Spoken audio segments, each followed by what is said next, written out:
పెళ్ళి నాకైతే నీకు ఫేస్ ప్యాక్ ఎందుకమ్మా? పెళ్ళి నీకేనే, కానీ రేపు కోటీశ్వరుల ఇంటికి వియ్యపురాలేనంటే అందరికీ అందంగా కనిపించాలి కదే. ఈ వయసులో నువ్వు ఫేస్ ప్యాక్ వేసుకున్నా ఉపయోగం ఉండదమ్మా. ఎందుకుండదే? టీవీలో చూపించట్లేదు?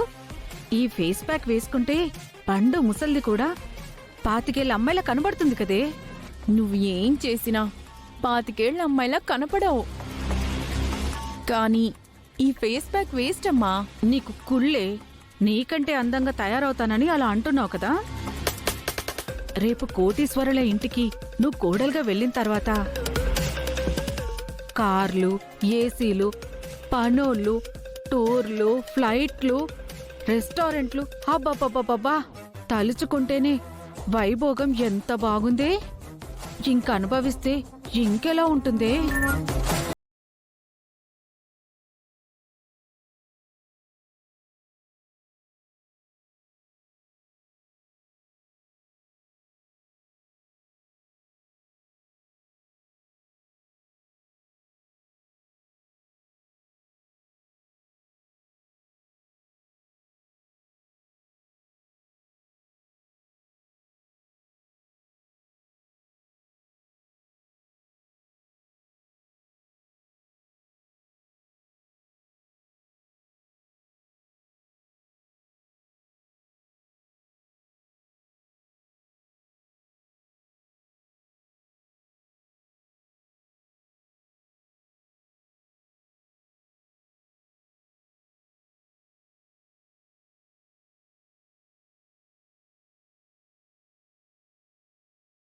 మీద పడిన నిందని నిరూపిస్తే నేనేమైపోవాలమ్మా?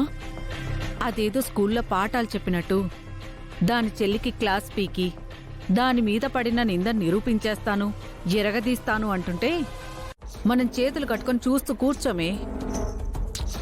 మరి ఏం చేద్దామమ్మా? నాకు చాలా టెన్షన్గా ఉంది.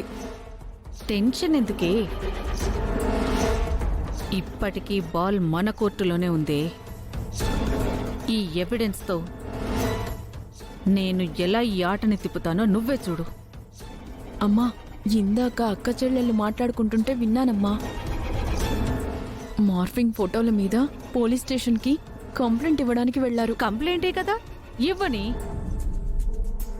పోలీసులు ఎంక్వైరీ చేసి అవి మార్ఫింగ్ ఫోటోలని తేల్చేలోపు ఇక్కడ జరగాల్సిందంతా జరిగిపోద్ది. అప్పుడు ఏ నిజం బయటపడ్డా ఏంటి ఉపయోగం?